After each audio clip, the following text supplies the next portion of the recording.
Queeroes, here with D and Maxwell from the Fourth Floor Report. Bonjour. And we're about to start watching episode 2 of Attack of the Clones! Oh, wait, no. Oh my god. We camped out for episode 2 Attack of the Clones together. What did we say? We spent 32 hours waiting in line for that movie? It wasn't that long. It was a night. It was a night, a morning, an afternoon, and an evening. Like, we got there basically 24 hours before. I'm going to say 26. Fine, 26 hours. Yeah, we spent 28 hours waiting in line for this movie. Tent and everything. With, Star Wars lightsaber duels going on among the campers. Look, I'm not gonna sit here and justify our actions, except to say that we had the fever. We had the Star Wars fever. We were so hopeful. I actually shared this. We were like, it can't be worse than that. I actually shared this. And it wasn't. Well, I shared this embarrassing story last week, actually, on the Fourth Floor Report. But I literally, you may or may not remember this. I literally had a list that I printed out and taped to my locker, and it was top 5 moments from episode 2. Because this is before, we had AOL Instant Messenger, but this was before, social media was everywhere. Yeah. And I was desperately, my 15-year-old self was desperately trying to get people excited to go. Not that it needed the help. It's a fucking Star Wars movie. But, I was like, Yoda with the lightsaber. Boba, young Boba Fett. All the, kind of the greatest hits. And looking back, I only realized how absolutely cringe that was. The Slave 1 Obi-Wan battle on, what was it, Kantaru? Kandarin? Well, there's one out in space. Company. No, the cloning company. Oh, Camino. Yeah. Shout out to Camino. The Camino fight between Obi-Wan and the Slave 1, I really enjoyed because you got to see the bi-turrets at the bottom of the ship work a little bit. I think you're misremembering. He never used the Slave 1 against Obi-Wan. I don't think so, anyway. Yeah, he did. Guaranteed this fight sequence happened. Because it was like... Let us know in the comments! I'm serious. He had the lightsaber, and Jango Fett is flying around on the rocket pack, and at one point he lassos Obi-Wan and drags him around. I don't think he escapes on the Slave 1. But Boba Fett in the Slave 1? Because I think Boba Fett might have come in at the end of that fight and fired some shit off, and then Jango might have jumped up into the Slave 1. Because you're right, they were also fighting on foot out in the rain. In the rain, but baby. The Slave 1 definitely took shots at Obi-Wan. Huh. Maybe I'm wrong. Which brings us back to the Sandman. Episode 2, baby! So, in case you are unfamiliar, the Lord Morpheus has been trapped in someone's basements for part of 100 years. 86, 89 goddamn years. Meanwhile, the 20th century has fallen apart! Dreams and nightmares run rampant and unchecked without their lord and master. However, our brave hero has escaped his bonds and come back to the dreaming, which is basically the embodiment. It's a dimension, I guess would be the easiest way to put it. Yeah. But it's basically the embodiment of, all dreams, nightmares, and everything that ever was, ever shall be, or can be imagined. And it's fucked up, yo! Palace is crumbling. All of the residents and the house workers are just... Yeah. They fucked off. Some of them went and looked at their lord. Who went? Oh, should I spoil it? No. I know who. I have an idea of, there's some good guys out there. Just went. Yes. Escaped into the waking world. You were giving a fact? Oh! Last episode, we were introduced to a character named Alex Burgess, who started out as a wee lad and then ended as an old man, cursed by the Lord Morpheus with eternal sleep.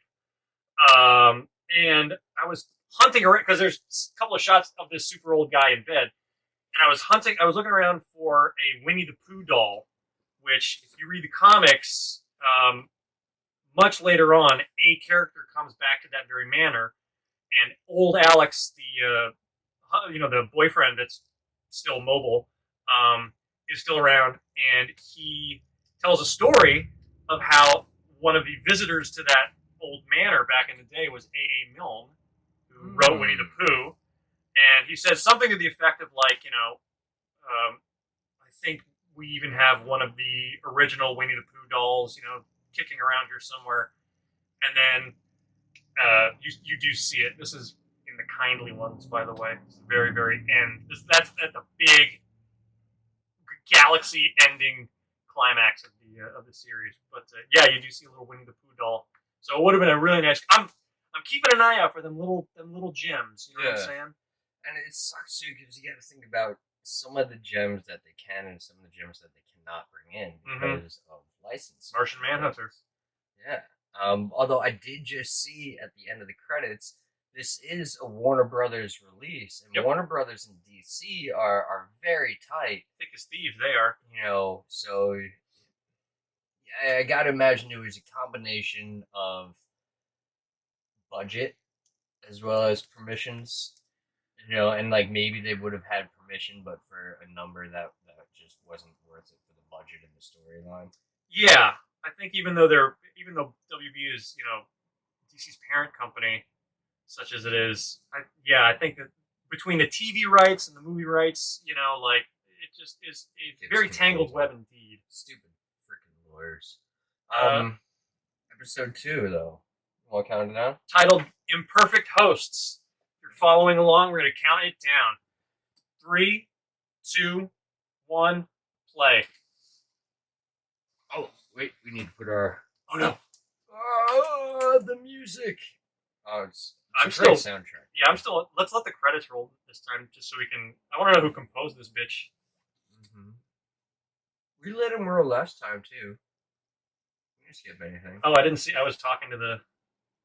Talking to the audience. Look, walking back up on the palace.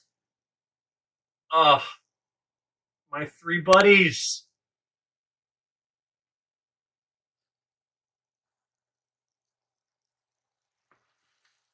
Those are some truly flying buttresses.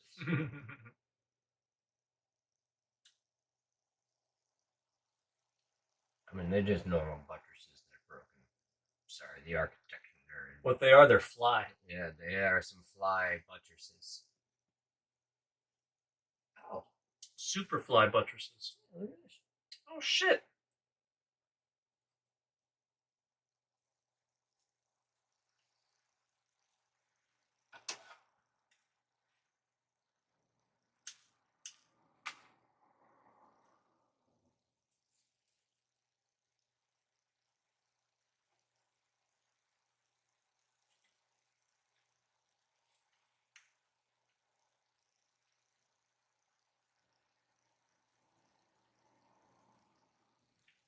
How do you misplace a library?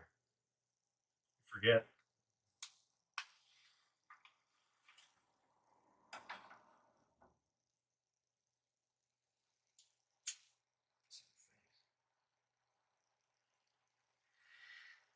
Who do you think's the more wonderful, loyal butler? Alfred or Lucian? I've been watching all the Tim Burton Batman movies recently. Because on HBO, I just go to the DC Hub and A to Z. I'm just working my way A to Z. You're in the B's? Yeah. I'm in the B's. Right. It's like I've seen just about all of them. But, yeah. Old Alfred, you remember? Yeah, Michael Gough. Michael Gough. He was a Hammer horror guy in the 60s. Like, he used to be crappy old horror movies. And Tim Burton, being Tim Burton, was like, I think you're going to be a good Alfred. And he was a great Alfred. I mean, he set the mold in a lot of ways, but he was ancient as fuck. Yeah, it made it hard for him to be the badass Alfred that is sometimes needed. Can you imagine if this was like had been released 20 years ago? Oh, man. No! Ah. He needs his vestments, man. It's too big. Size matters not. Oh. In the comic, as soon as he's escaped, there's this awesome montage where he basically like goes into as many dreams as he can, like, and finds food. So he immediately goes to someone who's dreaming of KFC chicken and just stuffs himself full of KFC.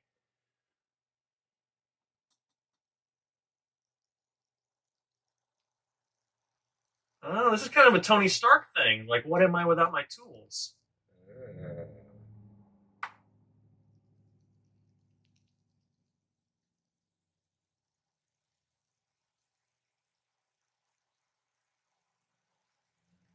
Yeah, it is. Yep. Oh, I fucking love Caravaggio. He's one of my favorite Yes. late Renaissance. I love his shadows.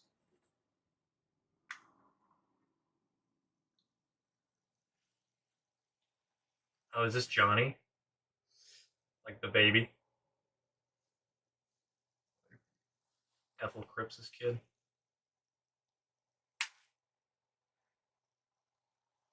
Madame Dardet. Wait, is that Julie? Oh,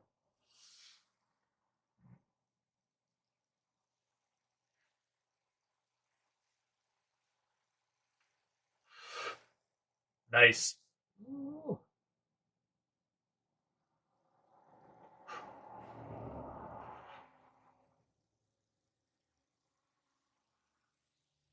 Yo, working at Ash. Oh, thank you, my dude. Thank you, my dude. Right underneath your hand. You're a handyman to have.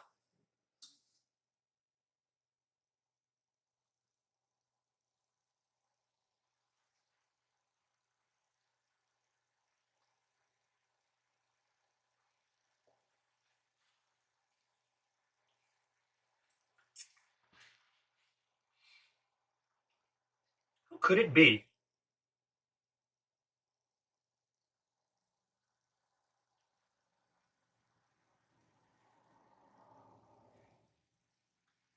Well, What's more?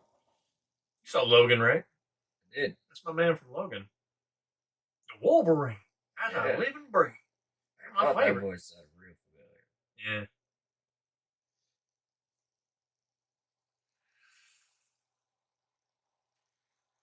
So,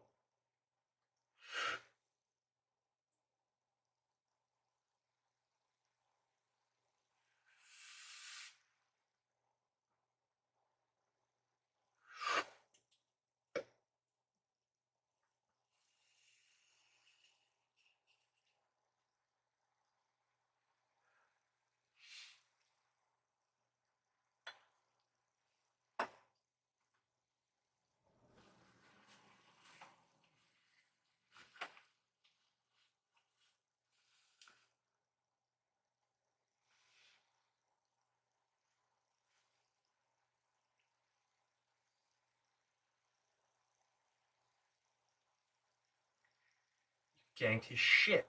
Mm-hmm. Can't take a man's things like that.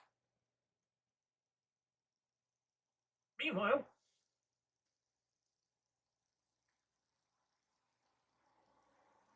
My track my tools app.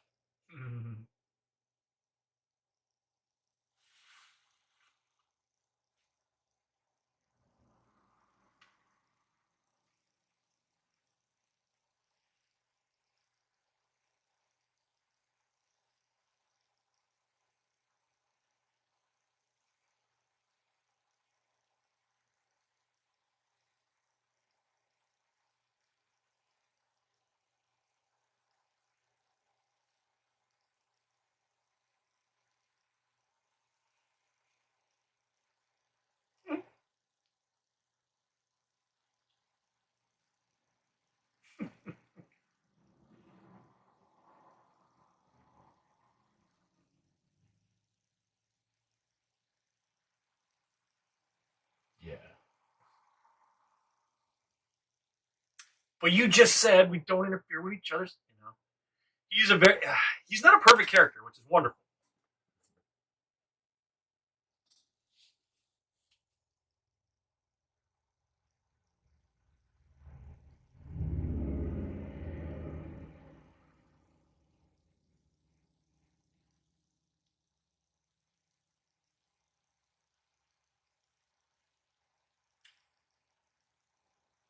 Why, yes.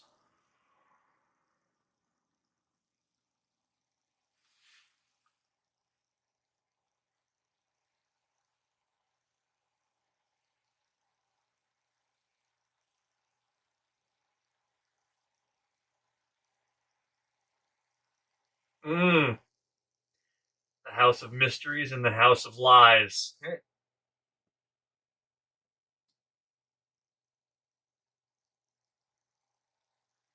Oh man, that's awesome. Go fuck yourself, Hogwarts. Right? I'm glad that the House of Mysteries is in here. It's like that's. Hmm?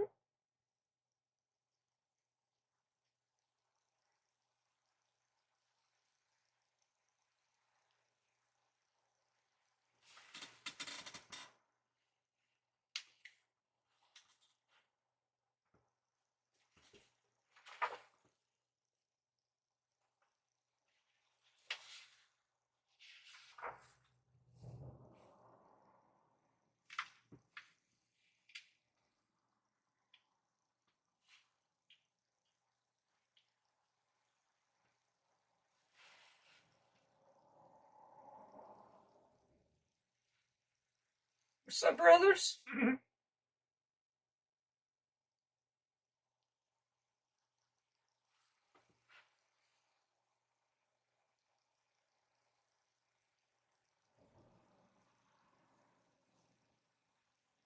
Oh, secrets. Sorry.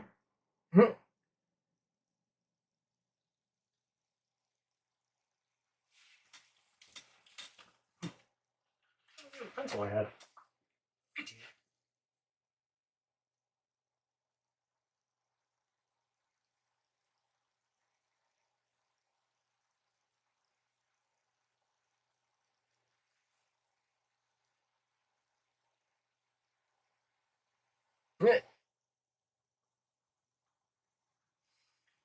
That's adorable. Yeah.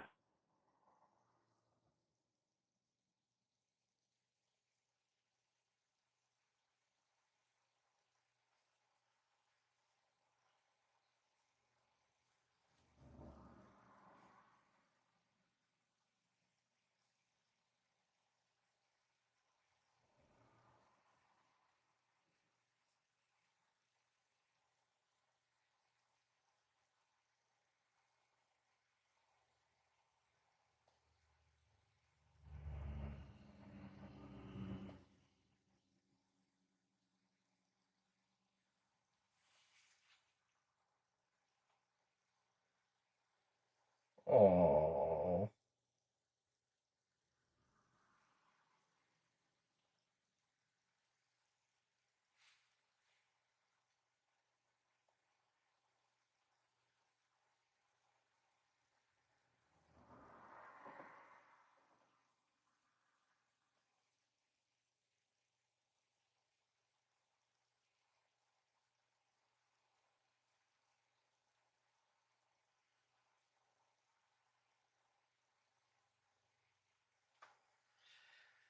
There's a very good set of expressive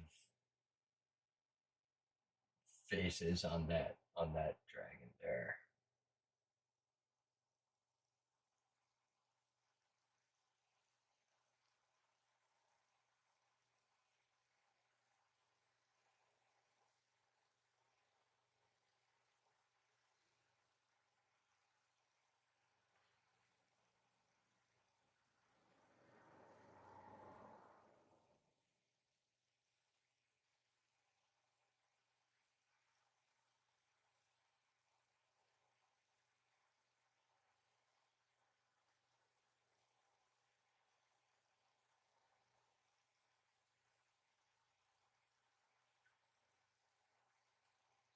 I think they're green screening an actual horse there for parts of it. Or do you think it's all just a floating tennis ball?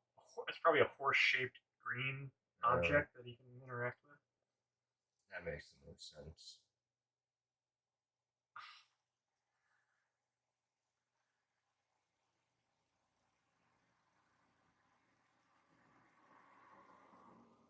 All right. Sad stuffs.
A little bit stronger now. A little bit faster now. A little bit louder now. A little bit louder now.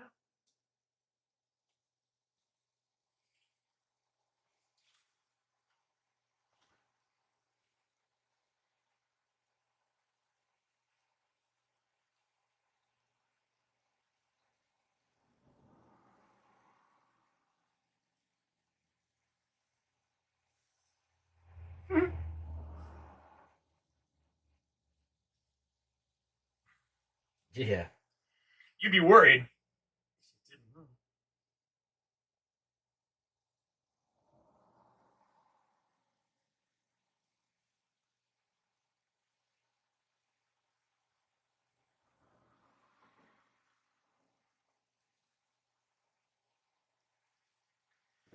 Don't remember this from the comics, to be honest with you. I don't either. Dream stuff.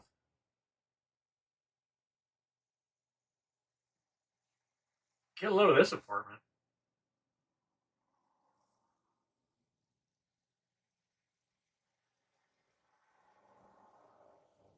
Huh.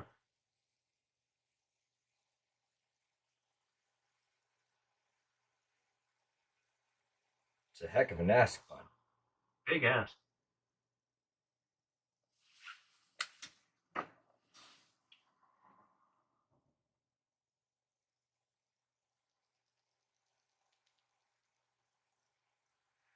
Jean.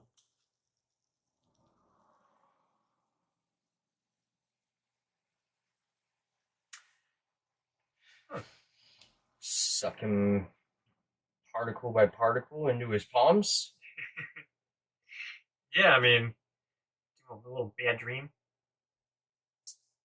Where are the tools, Ethel?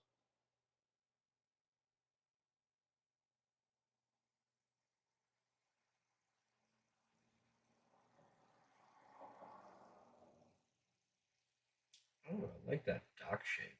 It's gorgeous.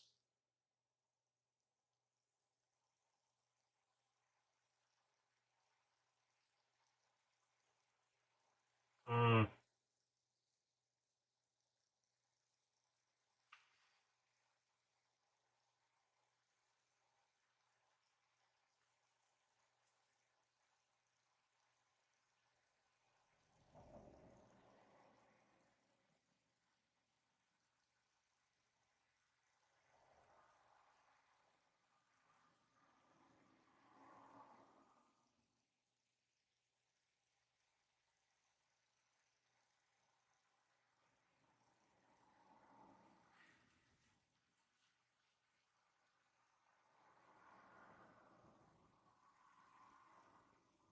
Brutal.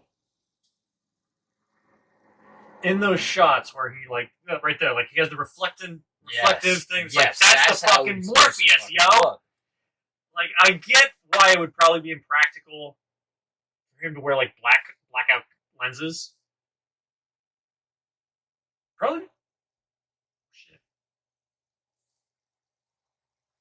Cool.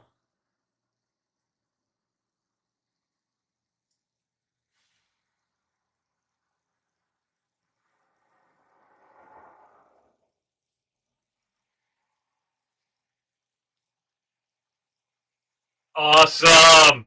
Wow.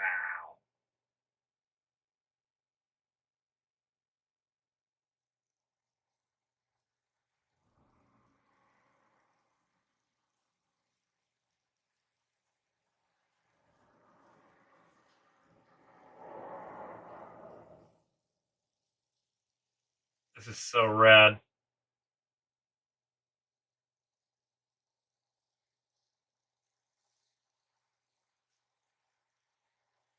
Those were crazy eyes.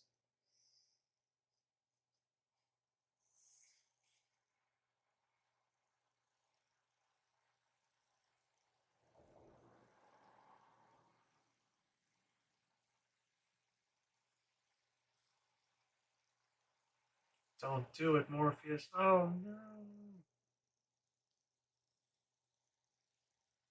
Fuck yeah! Fuck yeah!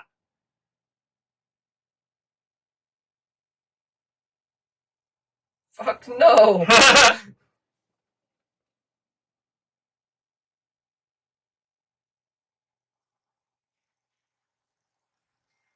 Ladies.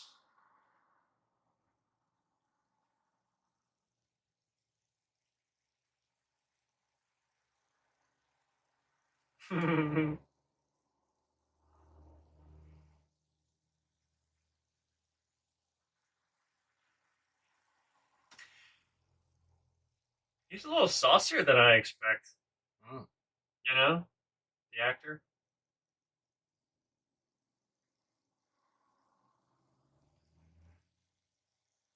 Come on.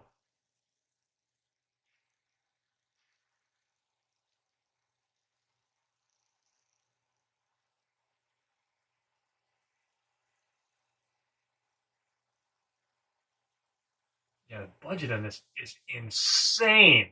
Yeah. Fuck me.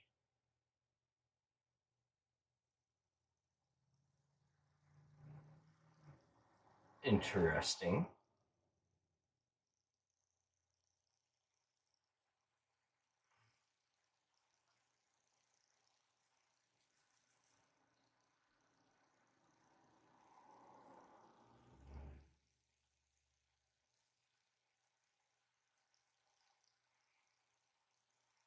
London.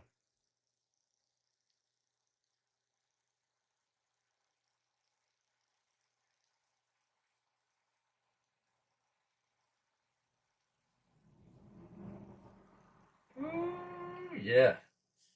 Our girl.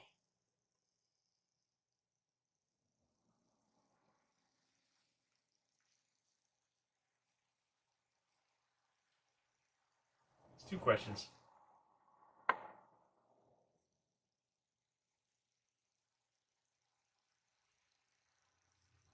Mm.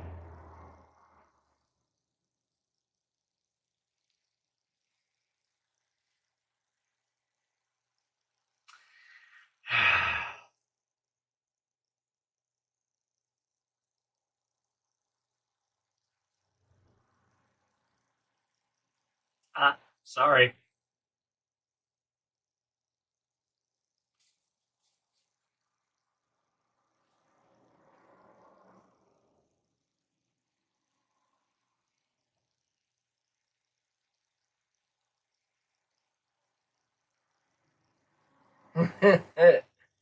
Every time. Yeah, he Every just doesn't time. get it. So that's who John is. Mm-hmm. Damn. He is the Ruby holder.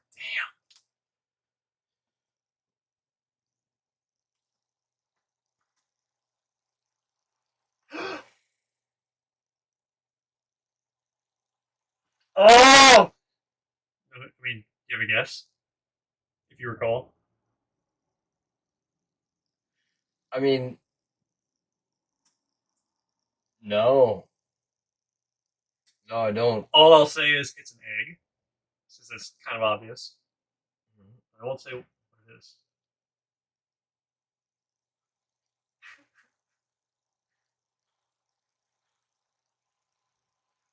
Hey.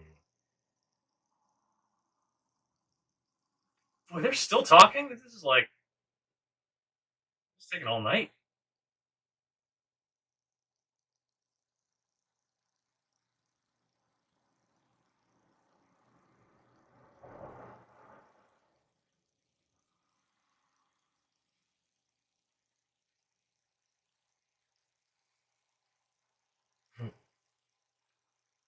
Shazam! 2 hits. Mm.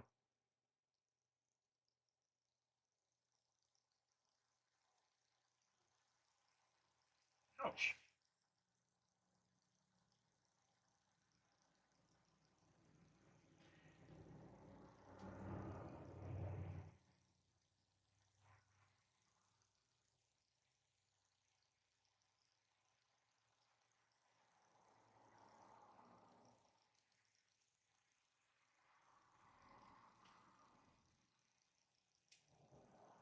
Duh.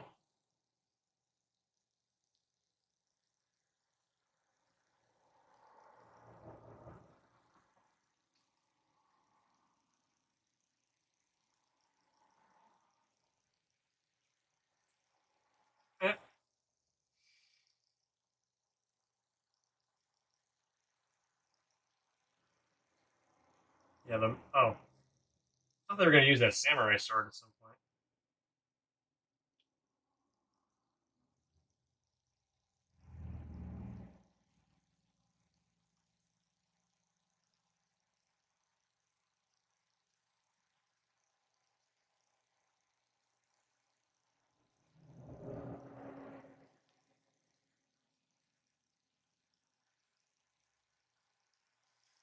Ooh! Oh, got that protection going. Sick!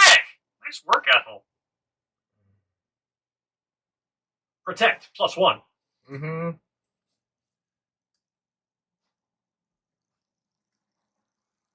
She lives to fight another day.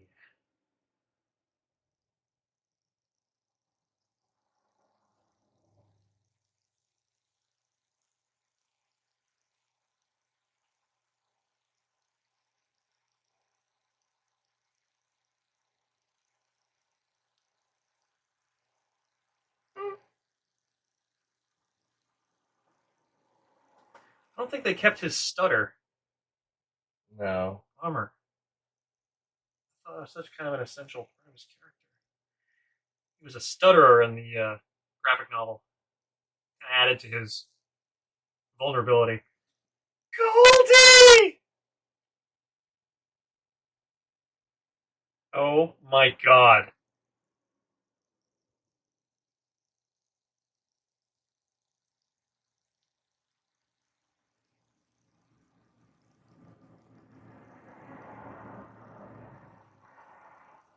Oh, Nice. He's no Grogu, but yeah.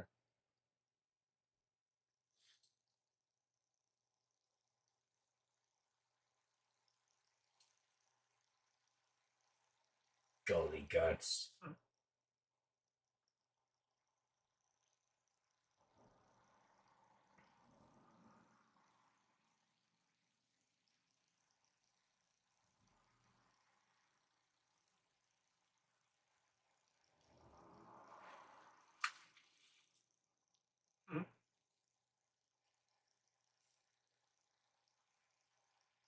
Truth, good compromise. No, it's all right. It's a compromise. It's Man, hot poker through the face. he's like Kenny. Yeah.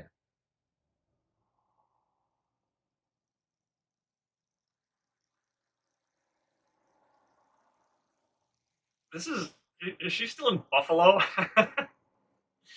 Remember she was like in Buffalo, New York? Yeah. It was her swanky, like, high-tech apartment. First major city in America. First skyscrapers in America. Wow. Sounds like you know a lot about Buffalo. Go Bills! Go Bills. Mafia, baby. Oh, yeah, okay, so she's visiting John, presumably. Yeah. In the comics, I'm pretty sure he was at Arkham. Like, my man was locked up at Arkham Asylum. Down the way from, like, the Riddler and shit. That's where he would have been. Oh, Jonathan Crane has a cameo in the original comic. He doesn't do any Scarecrow shit, unfortunately. No, he's just doing his Crane shit. Yep, he's roaming the hallways with a dead guard's pass when John D runs into him. I think that's how it goes.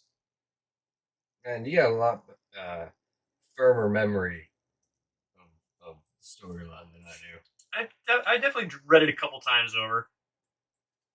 Also, earlier when I was telling John about the show, again, trying not to spoil too much, but I was telling him a little bit of the casting, and I was like, oh shit, David Thewlis is in it. And he's like, who's David Thewlis? And at the time, I was like, oh wait, you'd know him. And I pulled up a Google image, and he was like, I don't know. I should have said, dude, it's Professor Lupin. Oh. It's fucking Remus Lupin and shit. I mean, yeah. As John D. You know. And this is Jolie Richardson, who's like in 101 Dalmatians. The Ruby. What Ruby? Goldie.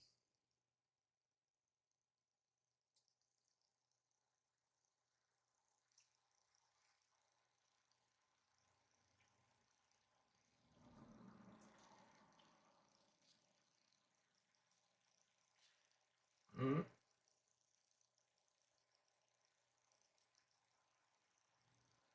In my heart.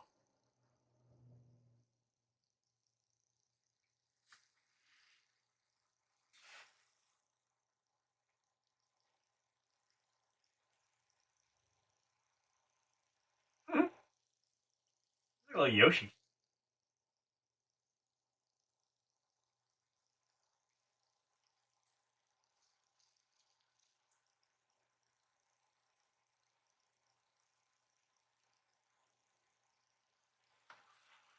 Isn't that a thing?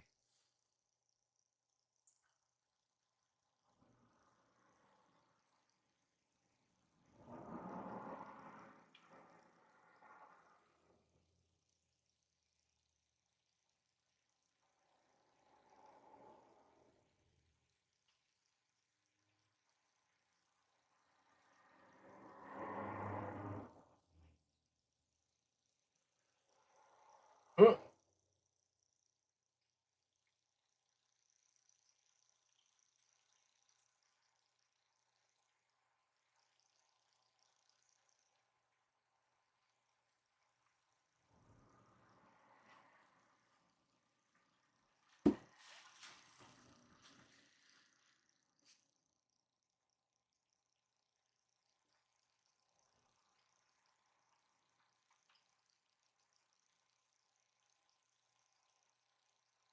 Easy peasy.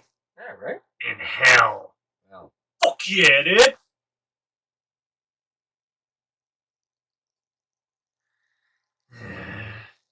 Yay!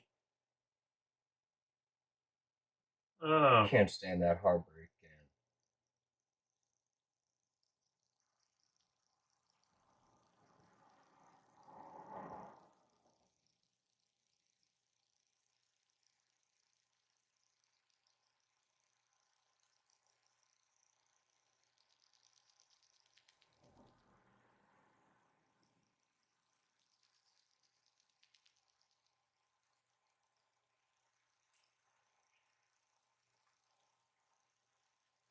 And Joanna, like, cousin or niece? She's an ancestor of John Constantine. Yeah. John Constantine was in the graphic novel. Yeah, but he couldn't be in this one because whatever. I thought she was also in later bits. Like she was in later in the story, yes, but it took place in the French Revolution. Yeah. So she was like his great grandmother or some shit. Got it. And she was the one who helped Orpheus, his son, who at that point had his head cut off.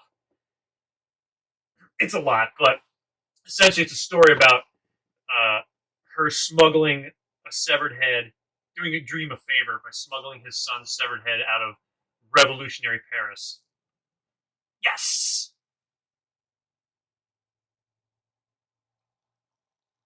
Oh,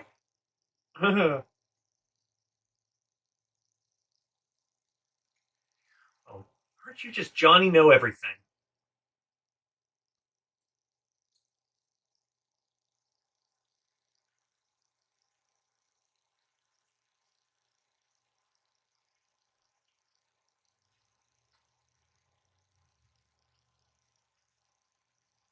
Huh.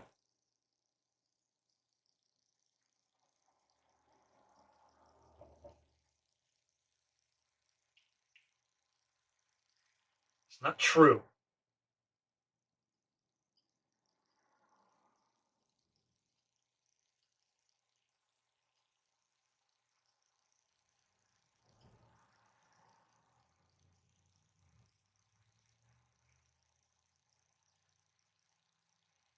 That's a strong set of words there, Corinthian.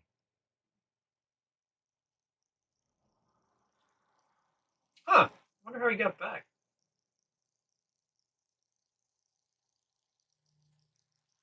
You're kidding.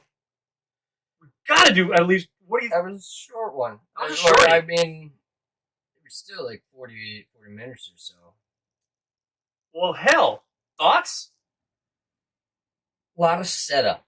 Yeah, still a lot of setup. Yep, and to be fair, there's a lot of setup in. They're hitting stuff that, I mean, there's some made up stuff, but like it's largely, yeah, stuff from the comic. It's a lot of like getting ready to go out, calling the 3-in-1, you know, the setup with John D. Yeah, it still feels like it's building up. Although some of the visuals are wild.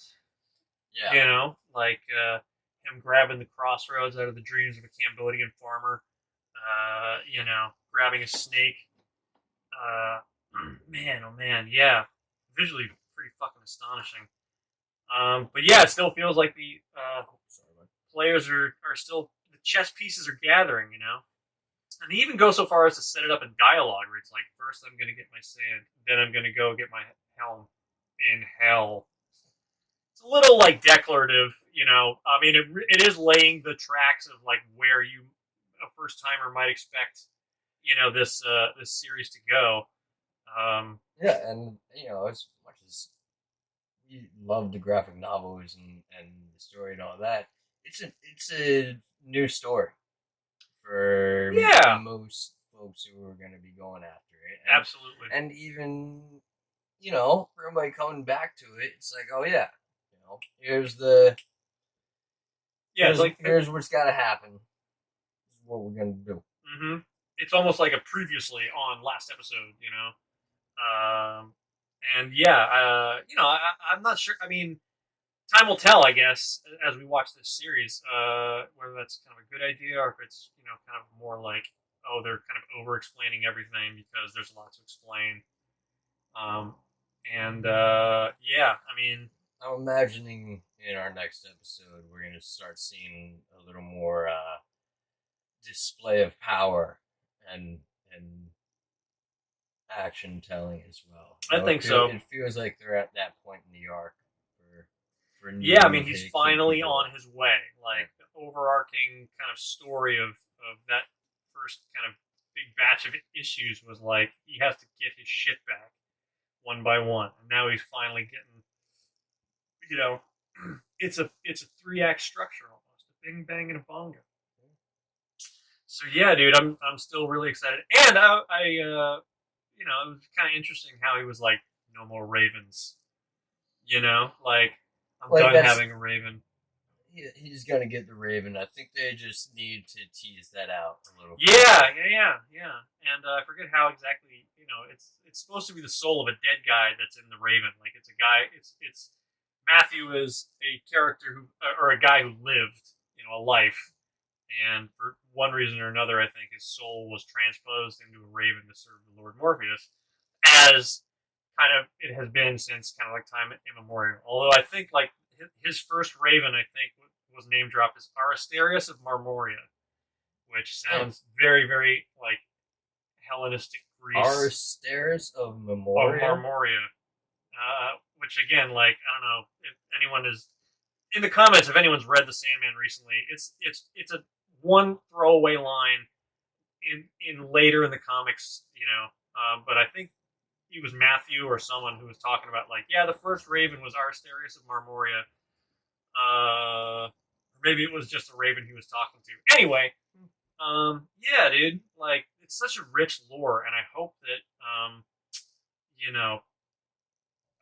We're watching this kind of a week late after it dropped, so like, you know, I think most folks have seen it. It's still number 2 on Netflix right now as of this recording, but so I think it's done really well. I just, you know, really hope that people, you know, kind of sticking through these first couple episodes, which again is all set up, and now's the fucking juice, man. Like now's the real meat, where like he's out in the world, Morpheus is out, you know, kind of. I mean, it's not a detective movie per se, but it's like a, you know, kind of a. You gotta follow these clues, like a scavenger hunt. Yeah, you know? Scavenger hunt's a good way to put it. You know, I hate comparing to National Treasure, but like you know, it's there. Follow the clues. Oh man, Nicolas Cage and the Sandman. Oh God. Oh. Now you can't unsee it, can ya? Right. Yeah, man. Yeah, drop some comments in my man's inbox or whatever. Let us know what you guys think of the Sandman. Remember, he's allergic to spoilers, so, you know, keep it spoiler free. We're only 2 episodes in. Give us a break. Yeah. Peace and love. We'll maybe do another one today. Might do another one later on. Yeah, one way or another, we'll get through it. All right. We'll see you there. Signing off. Yeah, series is great, by the way. Sick Hearth. Series good.